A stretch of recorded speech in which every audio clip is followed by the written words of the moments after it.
3, 2, 1. We have ignition. Hi, you are watching Indepth with me, ILA. Chandrayaan-3 is slated to take off tomorrow, that is on July 14th, at 2:35 p.m. from the Satish Dhawan Space Centre. The successful landing of the spacecraft will make India only the fourth country after Russia, the US and China to achieve a soft landing on the lunar surface. And on the eve of India's Chandrayaan-3's launch, I have brought to you different types of lunar missions that have been carried out by countries. The first are the flybys. These are the missions in which the spacecraft passes near the moon but do not get into an orbit around it.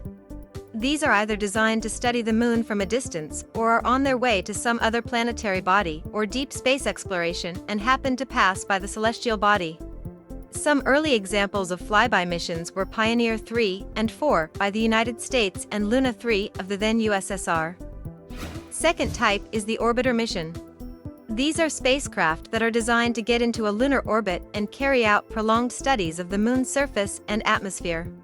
Orbiter missions are the most common way to study a planetary body. So far, landings have been possible only on the Moon, Mars and Venus. All other planetary bodies have been studied through orbiter or flyby missions. Third is the impact mission. These are an extension of orbiter missions. While the main spacecraft keeps going around the moon, one or more instruments on board make an uncontrolled landing on the lunar surface. They get destroyed after the impact, but still send some useful information about the moon while on their way. Then, there are landers. These missions involve the soft landing of the spacecraft on the moon.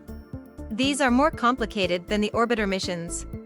In fact, the first 11 attempted lander missions had all ended in failure. Fifth type of lunar missions are the rovers. These are an extension of the lander missions. The lander spacecraft remains stationary after landing. The instruments on board can carry out observations and collect data from close quarters but cannot come in contact with the moon's surface or move around. Rovers are designed to overcome this difficulty.